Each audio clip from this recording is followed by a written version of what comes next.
Semaine 11, jour 1. Bonjour et bienvenue à Dieu au quotidien, notre série d'études méditatives avec le pasteur Tom Holliday sur la lettre de Paul aux Romains. Cette semaine, nous allons examiner ensemble le chapitre 10. Les chapitres 9, 10 et 11 de cette lettre traitent de questions théologiques assez difficiles à comprendre. Ce sont également des parties de la lettre de Paul profondément personnelles. Chacun de ces 3 chapitres commence par une déclaration personnelle et passionnée de Paul.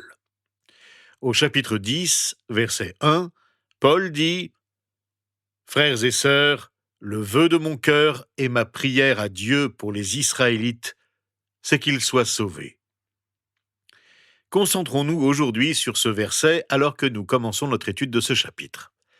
La grande question qui se pose à la lecture de ce verset est la suivante.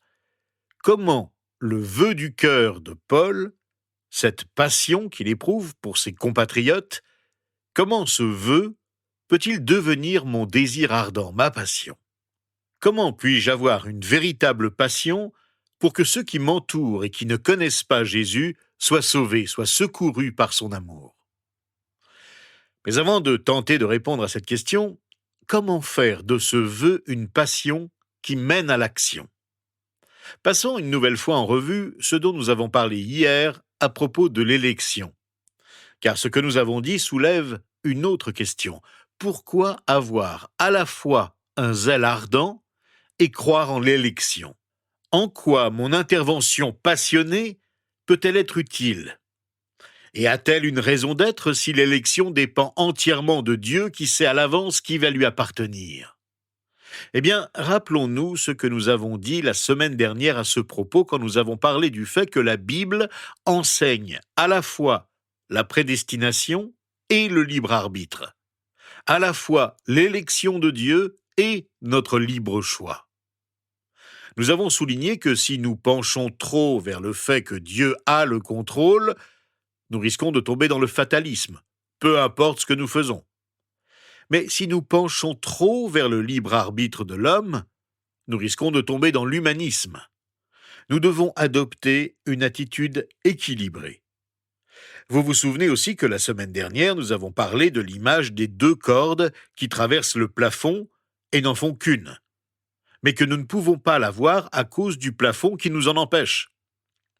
Nous avons vu qu'il en va de même en ce qui concerne la prédestination et le libre arbitre, mais que Dieu, qui sait tout depuis toujours, a concilié les 2 et qu'elles vont ensemble, même si nous ne pouvons pas le comprendre pleinement. Nous avons également parlé de l'image de la pièce de monnaie, dont nous ne pouvons pas regarder les 2 faces en même temps. Mais Dieu peut voir comment son élection et notre libre arbitre font partie d'un tout. Ces 2 réalités vont de pair. Il nous est donc possible d'être passionnés, tout comme Paul l'était, pour le salut des autres, que nous les connaissions ou non, tout en sachant que c'est Dieu qui choisit, qui élit et qui appelle. Mais certains croyants se demandent, si Dieu a déterminé tous les détails de nos vies, faut-il en conclure que nous ne pouvons pas décider nous-mêmes ce que nous devons penser ou faire en ce qui concerne notre salut?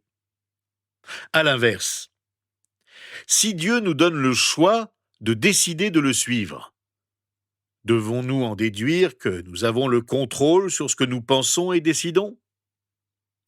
En fait, nous l'avons déjà dit, notre Dieu est un Dieu prodigieux. Il est capable de nous donner le libre arbitre de décider et en même temps, il est capable de garder le contrôle total de sa création. Comment fait-il cela? Il est Dieu, et cela reste un mystère. Mais nous croyons à la fois au contrôle souverain de Dieu et au libre arbitre humain, comme la Bible nous l'enseigne. Il est important de garder ces 2 réalités en équilibre. Nous ne croyons pas que la Bible enseigne une vision du contrôle de Dieu ou de la prédestination dans laquelle nous nous trouverions assignés au plan de Dieu sans que notre choix soit impliqué. Nous serions soit prédestinés au ciel, soit prédestinés à l'enfer. Nous ne pouvons pas le décider nous-mêmes. Notre avenir est déterminé d'avance. Cette vision n'est pas biblique, nous devons la rejeter. Nous croyons plutôt que la Bible enseigne que Dieu, dans sa sagesse, a permis à notre choix de jouer un rôle dans ce processus. Dieu, dans sa grandeur, est capable de tout savoir et de tout contrôler, et en même temps de nous permettre d'avoir le libre choix. Cela n'a pas de sens d'un point de vue humain. Ces deux réalités nous paraissent en fait contradictoires, mais elles ne le sont pas si nous les considérons dans le cadre de la grandeur et de la sagesse de Dieu. Après ce rappel important, parlons maintenant du vœu du cœur de l'apôtre Paul, qui a fait de lui un témoin modèle auprès de ses compatriotes comme auprès des non-juifs. Nous sommes nous-mêmes témoins de ce que Jésus-Christ a fait dans nos vies. J'aimerais donc que vous soyez des témoins modèles. Au tribunal, un témoin rapporte avec exactitude les informations qu'il détient au sujet d'un événement particulier, quel qu'il soit.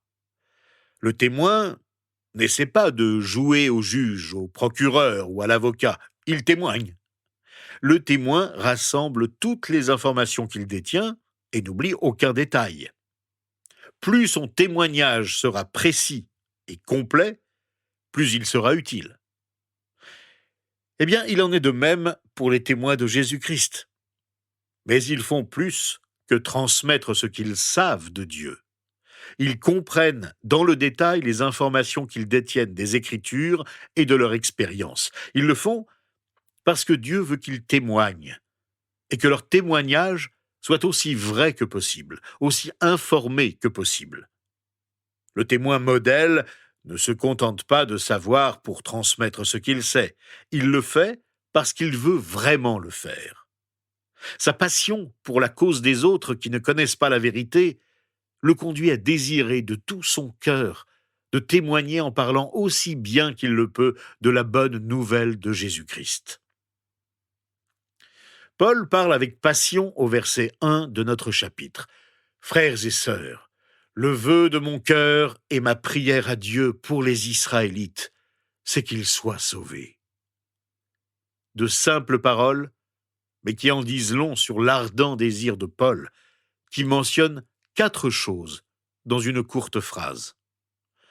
Le vœu de son cœur, la prière, les Israélites, le salut.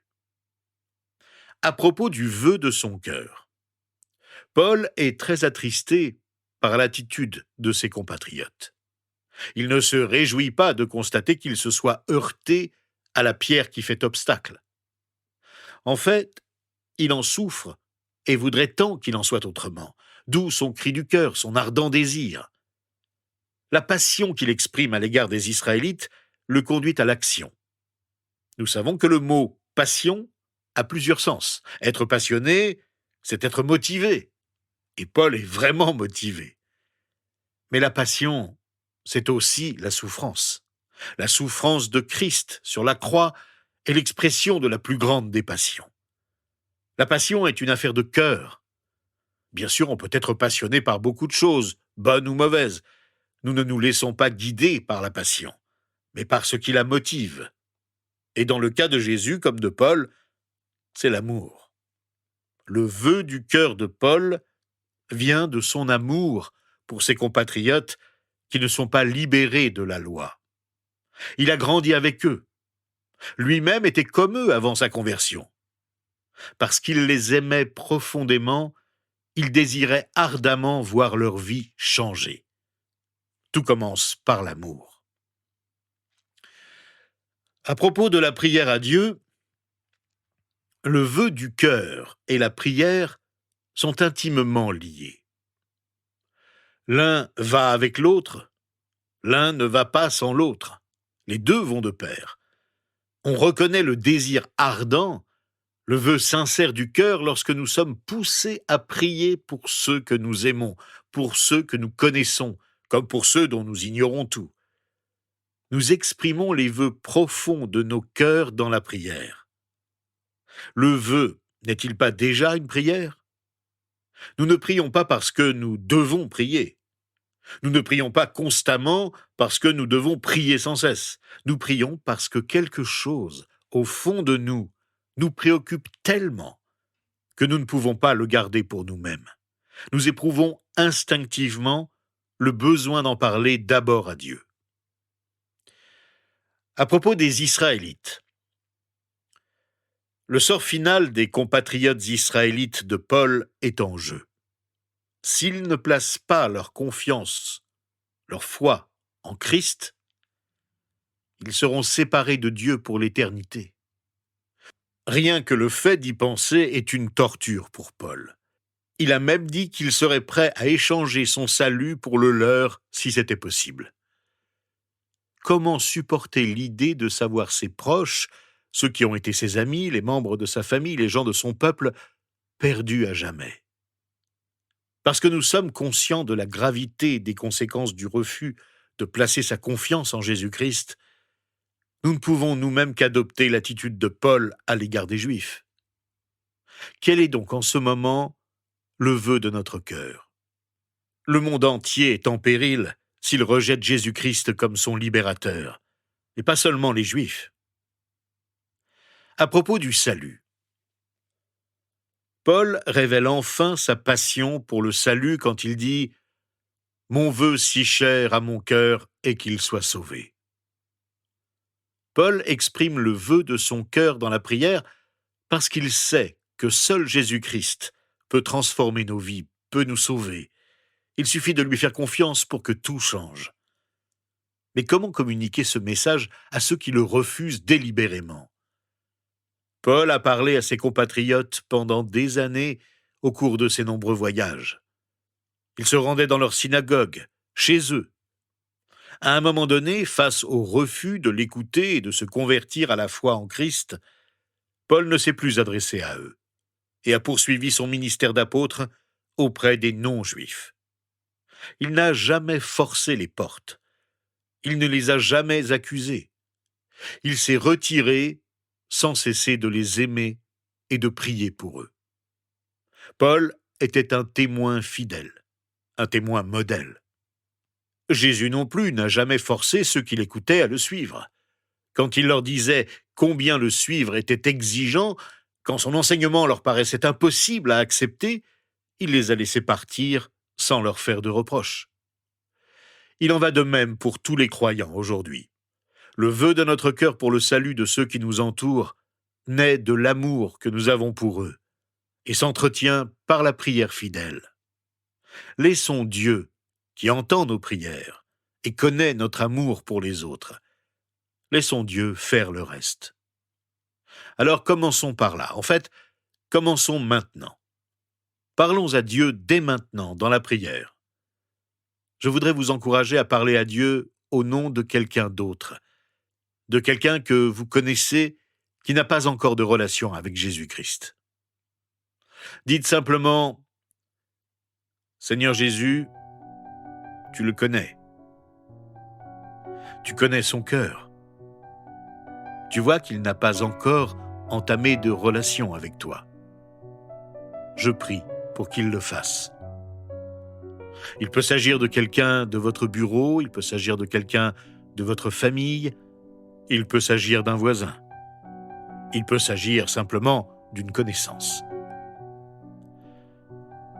Seigneur Jésus, je prie pour que mes amis et les membres de ma famille qui ne te connaissent pas viennent à comprendre à quel point ton amour est profond, à quel point ton plan est grand. Seigneur, j'avoue qu'avant de t'avoir confié ma vie entière, j'avais beaucoup de craintes. Je ne comprenais vraiment pas grand-chose. Épargne-leur ces craintes. Aide-les à accepter le grand amour que tu as pour eux. Je prie ardemment pour chacun d'eux, et c'est en ton nom que je le fais. Amen. Eh bien, demain, nous allons poursuivre notre méditation du chapitre 10 de la lettre aux Romains en nous concentrant sur les versets 2 à 8 et en gardant à l'esprit notre ardent désir d'être de véritables témoins.